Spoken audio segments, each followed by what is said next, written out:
Okay, so you've gotten your citation, you went to court, you paid your fines, you were found not guilty. Woohoo! Issue done, right? Wrong. You have to be wary of the statute of limitations trap. Well, what's the statute of limitations trap? Here's what it is. You'll get your citation, you'll show up to court, you'll pay your fine. You'll get a not guilty, a whole host of possibilities. Either way, it looks like your situation, boom, has been completely handled. You're under the impression that everything's done, you've paid your bills, well, bam, you're good to go. You're 3 months in, right?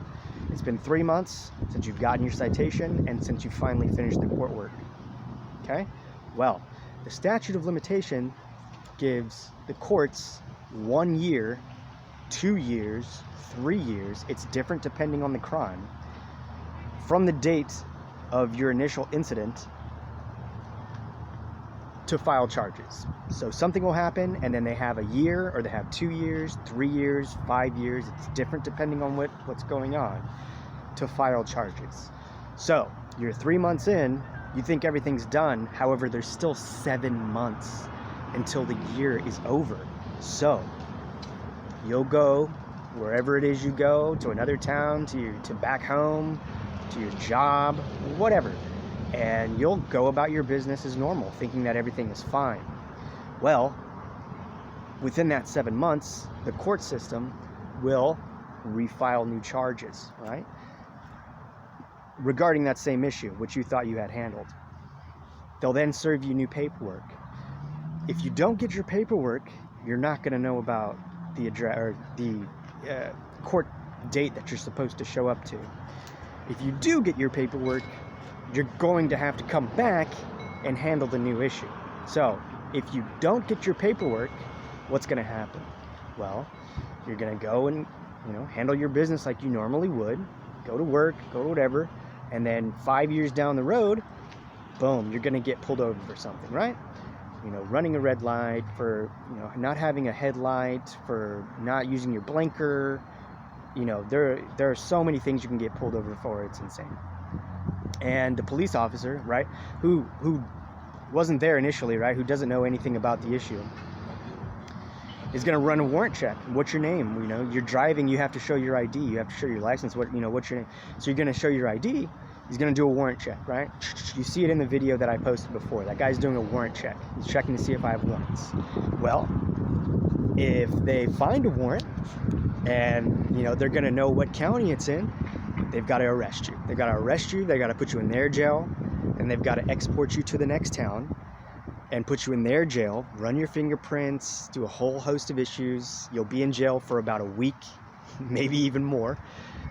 If it's during COVID-19, you may be in jail for a few months, considering the delays which are happening in the court system right now.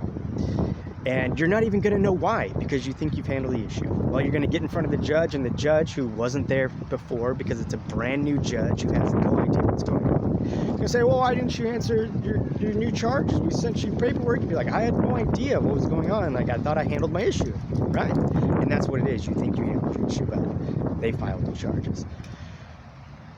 Well, you've got $5,000 worth of fines, and, do you want a lawyer? So now you've got to pay $8,000 to get a halfway legitimate lawyer, who can explain to you the issue. Or you can go with the public defender who works for the city, which is suing you, and he can try and explain it to you the best he possibly can. Some of them are good, but some of them are not. And meanwhile, you were trying to find a job or whatever you were trying to do, and that's going to be delayed 6 months. You're going to go through another 3 years of issues with this court because they caught you in the statute of limitations trap. It happens, from what I've seen, quite a bit. And the only way to avoid it is, one, handle your paperwork all the way until you get a piece of paper that says your issue is handled. You do not stop contacting the court and making sure that your issue is handled. Okay, when you get that piece of paper, then you need to check back with the court regularly.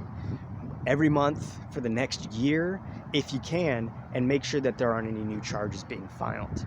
If you do that and the statute of limitations trap still occurs, you end up in jail, and you had no idea why because you think you solved the issue, however they used the statute of limitations trap, then you're definitely, in a serious bind, which you will need a lawyer for. And I would just highly recommend checking in with the courtroom at least once a month prior to you handling any issues.